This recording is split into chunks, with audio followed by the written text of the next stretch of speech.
Astaghfirullah. Alhamdulillah wassalatu wassalamu ala Rasulillah wa ala alihi wa sahbihi wa mawalah wa la hawla wa la quwata illa billahi wa ba'du.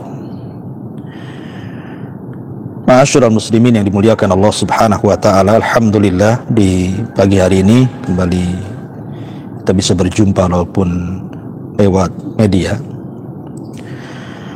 Ada sedikit faedah yang ingin saya jelaskan tentang 7 dosa yang kalau seandainya kita lakukan, maka dosa-dosa ini boleh jadi menghabiskan seluruh pahala kita, walaupun kebaikan kita ini sebesar gunung. Tentu mendengar temanya pun kita sangat takut dan menakutkan. Bagaimana mungkin salat kita yang sudah kita lelah letih melakukannya, puasa kita, zakat kita, haji kita, sedekah kita, zikir kita, baca Quran kita, silaturahim kita, dan segudang ibadah lainnya yang sudah kita lakukan harus hangus, hilang dengan melakukan 7 dosa ini. Apa saja 7 dosa ini? Yang pertama, asyirku, kesyirikan. Di dalam Al-Quranul Karim Allah Subhanahu wa ta'ala mengatakan dalam surah Al-An'am ayat 88, walau asyraku la habita anhum ma kanu ya'malu. Kalau seandainya mereka melakukan kesyirikan, maka akan hancur leburlah amalan mereka, akan habis amalan mereka. Dan Allah Subhanahu wa ta'ala juga mengatakan dalam surah Az-Zumar ayat 65, la in asyrakta la yahbatanna amaluka wa la takunanna minal khasirin. Kalau engkau ya Muhammad melakukan kesyirikan, lihat bagaimana khitab di sini. Khitab ini diarahkan kepada Nabi sallallahu alaihi wasallam. Kalau engkau wahai Muhammad melakukan kesyirikan, la yahbatanna amaluka. Amal yang sudah kau kumpulkan itu akan hilang, hangus. Cukup sampai di sini? Tidak. Wala takunanna minal khasirin. Engkau akan termasuk orang-orang yang rugi. Kalau Nabi sallallahu alaihi wasallam saja bisa habis amalannya karena melakukan kesyirikan, dan tidak mungkin Nabi SAW melakukan kesyirikan, bagaimana mungkin kita sebagai umatnya? Kita tidak hendak bercerita di luar agama Islam seperti Nasrani, Yahudi, Hindu, Buddha atau yang lainnya. Lakum dinukum waliyadin. Agama kalian, agama kalian. Kita tidak mungkin mengusik agama kalian, sebagaimana kalian juga tidak perlu mengusik agama kami. Masing-masing punya keyakinan. Tapi yang ingin saya katakan adalah lingkup yang dilakukan oleh orang-orang yang KTP-nya Muslim, zahirnya salat, puasa, zakat, haji, tapi sadar ataupun tidak, ternyata ibadah yang sudah kita lakukan tanpa sadar habis dan hangus karena kesyirikan yang kita lakukan. Betapa banyak di antara kita yang masih datang ke dukun, yakin dengan dukun, percaya dengan dukun, masih menyimpan tangkal-tangkal, yakin dengan jimat, percaya dengan jimat, masih datang ke tempat-tempat keramat, kuburan-kuburan orang-orang saleh, meminta-minta di situ, bernazar di situ, menyembelih di situ, i'tikaf di situ. Dan ini kesyirikan. Ya. Ma'asyiral muslimin yang dimuliakan Allah Azza wa Jalla. Maka ini dosa pertama, dan ini yang paling bahaya. Kalau kita sampai melakukan kesyirikan, habis amalan kita. Kemudian yang kedua, murtad dari Islam. Orang yang murtad dari Islam akan menghabiskan semua amalan yang pernah dia lakukan saat dia menjadi seorang muslim. Walaupun saat dia menjadi muslim itu termasuk a'badun nas, manusia yang paling beribadah kepada Allah, tidak pernah meninggalkan salat, puasa, zakat, haji, baca Quran, silaturahim, apalah sebutkan ibadahnya, anggaplah dia orang yang paling kaya dengan pahala dalam Islam. Tapi satu langkah saja bergeser Anda dari Islam, masuk ke agama yang lain, maka percuma amalannya. Anda dinyatakan sebagaimana dalam firman Allah Subhanahu wa taala surah Ali Imran ayat 85 ataupun surah An-Nur ayat 39, Allah mengatakan walladzina kafaru a'maluhum kasarabim biqi'atin yahsabuhu dhama'u ma hatta idza ja'ahu lam yajidhu syai'a. Dan orang-orang kafir, amalan-amalan mereka adalah laksana fata morgana di tanah yang datar. Disangka oleh orang-orang yang dahaga haus itu sebagai air, tetapi bila datangi air itu, dia tidak mendapatkan satu apapun yang ia cari. Bahkan Allah juga mengatakan dalam surah Al-Furqan ayat 23, wa qadimna ila ma amilu min amalin faja'alnahu haba'an manthura. Dan kami akan hadapkan segala amal mereka, lalu kami jadikan amal itu bagikan debu yang berterbangan tidak tersisa. La haula wala quwata illa billah. Lihat, orang kalau sudah beralih agama dari muslim ke kafir, habis amalannya, percuma. Oleh karena itulah maka ini saya nasihatkan kepada orang-orang yang murtad, baliklah kalian ke dalam Islam. Karena satu-satunya agama yang paling diridhoi oleh Allah hanyalah Islam. Inna dina indallahil Islam. Dan Allah mengatakan wa man yabtaghi ghairal islami dinan falan yuqbala minhu wa huwa fil akhirati minal khasirin. Barang siapa yang mencari agama selain agama Islam, maka sekali-kali tidak akan diterima agama itu, dan dia di akhirat termasuk orang-orang yang rugi. Kembalilah kepada agama yang benar, dan pasti diterima Allah Subhanahu wa taala. Karena saya dulu pernah memiliki teman, dan temannya ini memiliki teman orang yang murtad. Dia menikah dengan orang kaya yang beragama Nasrani. Mungkin karena tujuannya kekayaan, akhirnya kemudian dia pun masuk kepada agama Nasrani itu. Tiba-tiba dalam perjalanan rumah tangganya bercerai pula karena suaminya selingkuh. Akhirnya dia ingin kembali kepada Islam, tapi takut kalau seandainya Islam tidak menerimanya. Maka saya katakan, baliklah. Islam tetap menerima siapapun walaupun dia sudah bertobat. Bersyahadatlah kembali, masuklah kembali ke dalam Islam. Karena dosa sebesar apapun, hatta kesyirikan sekalipun, kalau kita datang menghadap Allah, kemudian kita betul-betul bertobat dengan taubatan nasuha, menyesal, tidak ingin mengulang, kemudian berjanji untuk istiqamah, kemudian diiringi dengan kebaikan, maka yakinlah Allah Subhanahu wa taala akan menerima taubat orang-orang yang murtad sekalipun.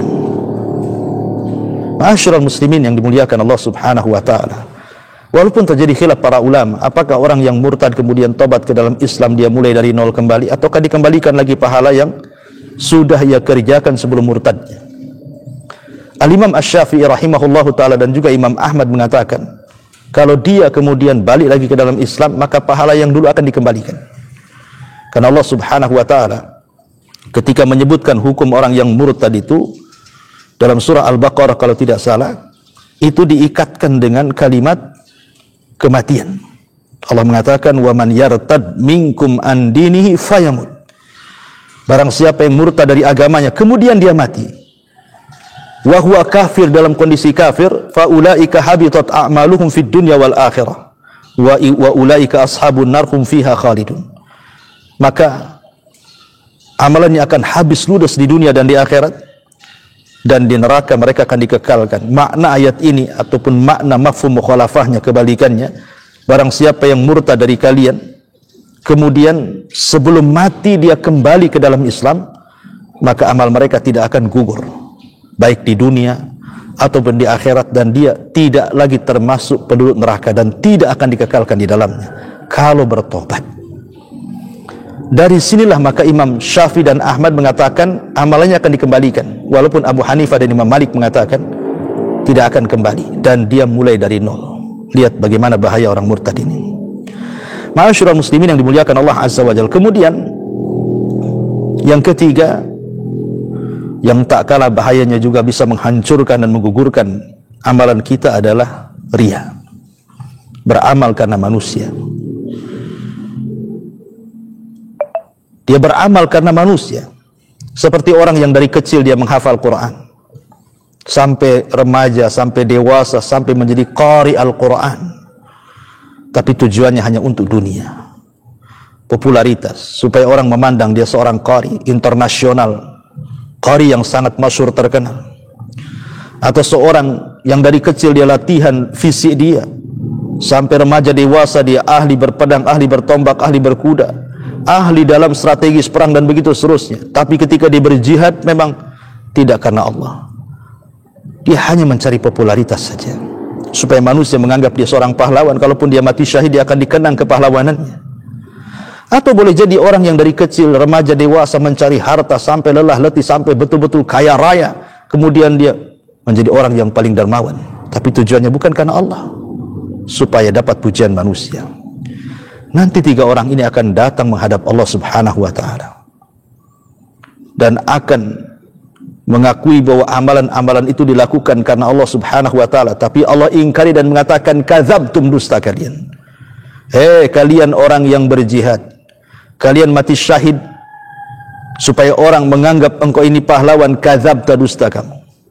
Hei orang yang membaca Quran, mengajarkan Al-Quran, supaya manusia menganggap anda ini qari, Allah katakan kadzabtum, dusta kalian. Kalian itu supaya manusia memuji kalian, bukan karena Allah Subhanahu wa ta'ala. Termasuk orang yang bersedekah, yang mengatakan karena Allah, Allah katakan kadzab, dusta kalian. Maka tiga-tiga diseret ke neraka, na'udzubillah. Lihat, lalu apa baca Quran, apa jihadnya, apa sedekahnya kalau amilatun nasibah tasla naran hamiyah, lelah letih dia melakukan amal saleh, tapi ujung-ujungnya Allah masukkan ke neraka, na'udzubillah, tidak lain dan bukan karena riya, habis amalannya. Nanti pada hari kiamat mereka akan dikumpulkan dan Allah katakan, pergilah kalian kepada orang yang kalian harapkan pujiannya di dunia. Apakah ada balasan dari mereka? Tidak ada yang mampu memberikan balasan pada hari kiamat kecuali Allah Subhanahu wa ta'ala. Ini yang ketiga. Yang keempat, kurhu awamirallah, kurhu awamirillahi azza wa jalla, membenci perintah-perintah Allah azza wa jalla. Allah mengatakan, dzalika bi annahum karihu ma anzalallah fa ahbata a'malahum. Demikian itulah karena mereka membenci, tidak suka dengan apa yang diturunkan Allah, sehingga Allah gugurkan amalan mereka.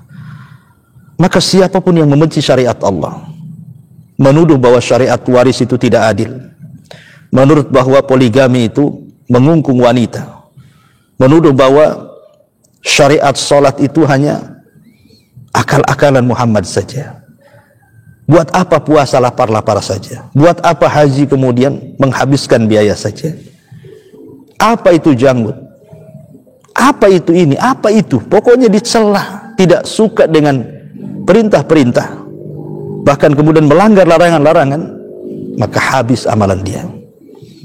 Ma'asyiral muslimin yang dimuliakan Allah azza wa jalla.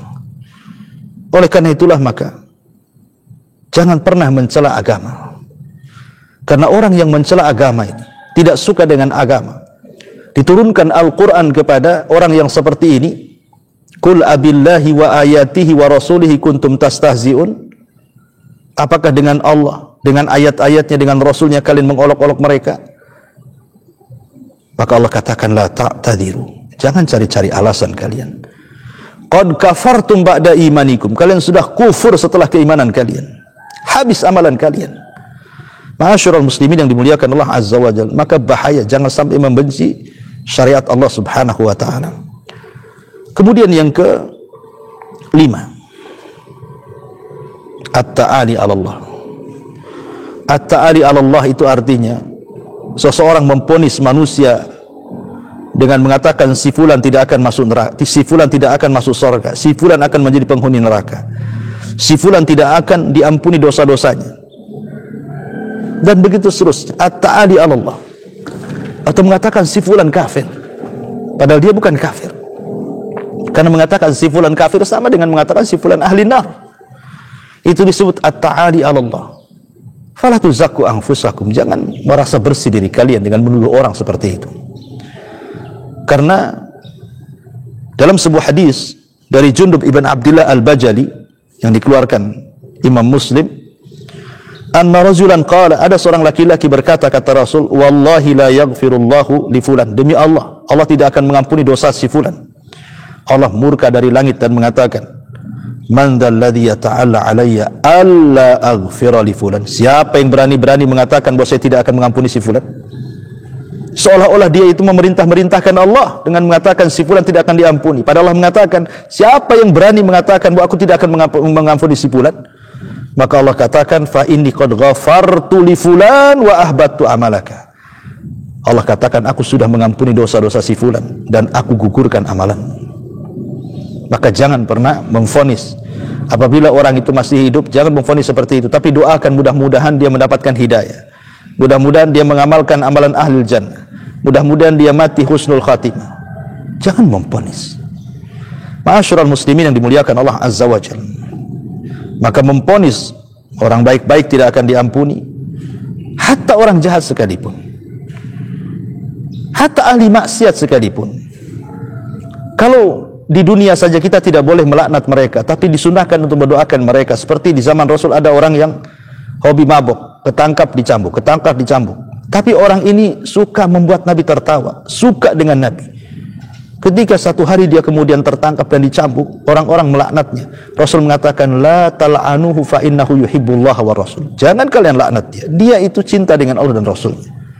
Tapi katakan kepada orang-orang ahli maksiat, semoga Allah memberikan hidayah kepada kalian. Semoga Allah memberikan kesadaran kepada kalian. Karena taufik itu milik Allah subhanahu wa ta'ala. Ma'asyiral muslimin yang dimuliakan Allah Azza wa Jalla. Kemudian yang selanjutnya adalah az-dzunub al-khalawat, dzunubul khalawat. Yang nomor 6, dzunubul khalawat, dosa yang dilakukan tidak terang-terangan. Dalam surah An-Nisa ayat 108 Allah mengatakan, yastakhfuna minan nas wa la yastakhfuna minallah wa huwa ma'akum idh yubayyituna ma la yarda minal qawli wa kana Allahu bima ya'maluna muhita. Mereka dapat bersembunyi dari manusia, tetapi mereka tidak dapat bersembunyi dari Allah. Karena Allah beserta mereka ketika pada satu malam mereka menetapkan keputusan rahasia yang tidak diridhoi Allah, dan Allah meliputi terhadap apa yang mereka kerjakan. Lihat bagaimana Allah katakan, mereka dapat bersembunyi dari manusia, tapi mereka tidak bisa bersembunyi dari Allah. Kita lihat hari ini, banyak orang-orang yang melakukan dzunubul khalawat, dosa yang dilakukan tidak terang-terangan, seperti yang dilakukan anak-anak muda, maaf umpamanya melakukan onani, naudzubillah, masturbasi dan begitu seterusnya, atau menggibah di sosial media, orang tidak tahu, hanya Anda dengan komputer saja, atau mungkin korupsi di kantor, bos tidak tahu, perusahaan tidak tahu, atau bermain di belakang, orang tidak tahu, atau mencuri, orang tidak tahu, berzinah orang tidak tahu, selingkuh orang tidak tahu. Semua perbuatan dosa yang Allah tidak, manusia tidak tahu, ingat Allah itu tahu. Semua Allah tahu. Yakin, walaupun Anda bersembunyi di lubang sekalipun, yang Anda kira manusia tidak tahu, Allah tahu. Allah itu zat yang maha alim, maha mengetahui, basir, maha melihat, sami, maha mendengar. Anda tidak mungkin lari dari Allah subhanahu wa ta'ala. Seorang laki-laki datang kepada Ibrahim ibn Adham dan mengatakan, ya Imam, izinkan aku untuk bermaksiat. Kata Ibrahim ibn Adham, silahkan, asal engkau melakukan 5 perkara. Yang pertama, silahkan bermaksiat, tapi jangan tinggal di bumi Allah. Yang kedua, silahkan bermaksiat, tapi jangan makan dari rezeki Allah. Yang ketiga, silahkan bermaksiat, tapi cari tempat yang Allah tidak tahu. Yang keempat, silahkan bermaksiat, kalau datang malaikat maut, katakan kepada malaikat maut, tunggu dulu, jangan kau cabut nyawaku, aku ingin bertobat.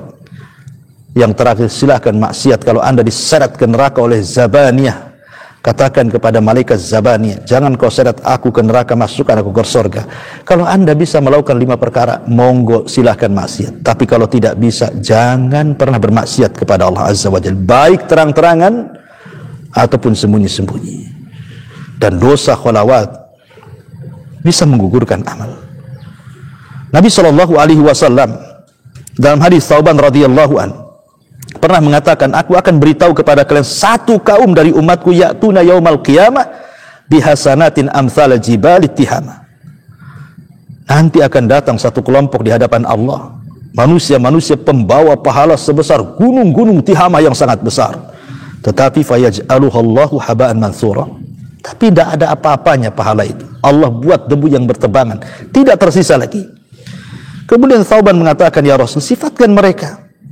Maka Rasul mengatakan, mereka sama dengan kalian, sama dengan kulit kalian. Tetapi kata Nabi SAW, mereka adalah sebuah kaum yang apabila khalau bimaharimillahin tahakuha, kalau mereka sembunyi-sembunyi, mereka melakukan kemaksiatan dan keharaman bimaharimillah, melakukan hal-hal yang diharamkan, baik dosa besar ataupun dosa kecil, dan mereka robek di hadapan Allah, sementara manusia tidak tahu Anda sedang melakukan dosa yang bersendirian Anda dengan Allah Subhanahu wa ta'ala.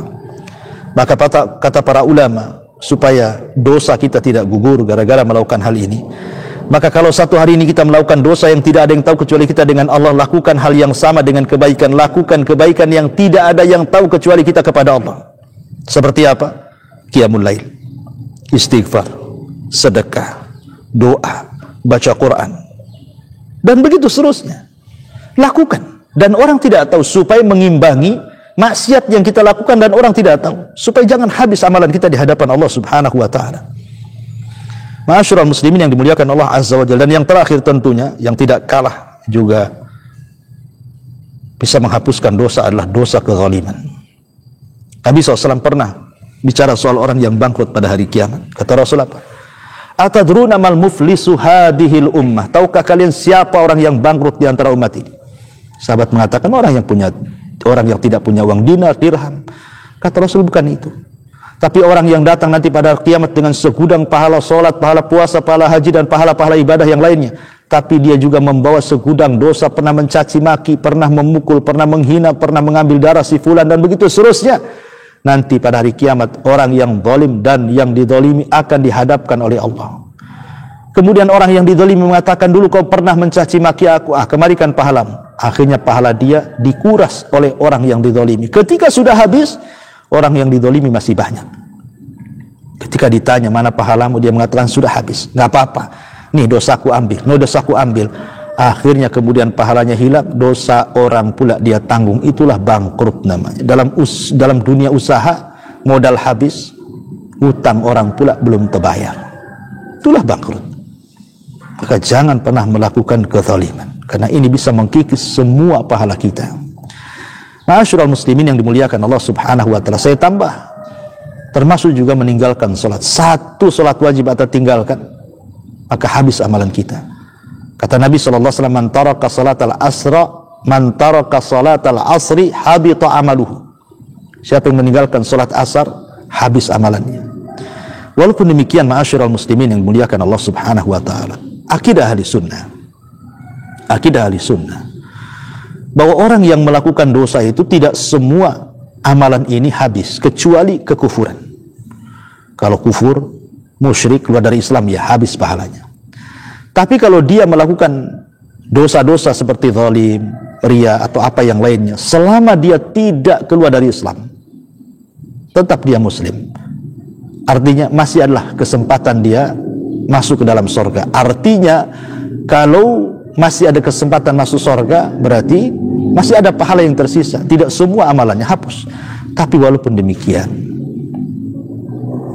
apakah kemudian kita mengharap kita masuk surga tapi tetap mengamalkan dosa-dosa yang banyak menghapuskan amal kebaikan? Sudikah Anda berada di neraka bertahun-tahun, berpuluh-puluh tahun, entah berapa lamanya Anda tinggal di situ, walaupun ujung-ujungnya masuk surga umpamanya? Dengan api dunia saja kita letakkan nih jari, siapa yang sanggup untuk bertahan dengan api yang ada depan kita itu? Jari kita tidak akan sanggup 5 menit diletakkan di api itu. Apalagi seluruh badan kita dimasukkan ke neraka. Sanggup Anda melakukan seperti itu? Ma'asyiral muslimin yang dimuliakan Allah Subhanahu wa ta'ala, dari sinilah maka hindarilah dosa-dosa yang bisa menghapuskan banyak amal, atau dosa yang bukan hanya banyak amal hilang, tapi semua amalannya tidak akan dianggap seperti dosa kesyirikan, kekufuran, murtad, dan begitu seterusnya. Wallahu a'lam bishawab. Subhanaka wa bihamdika asyhadu an la ilaha illa anta astaghfiruka wa atubu ilaik. Allahu ta'ala alam. Assalamualaikum warahmatullahi wabarakatuh.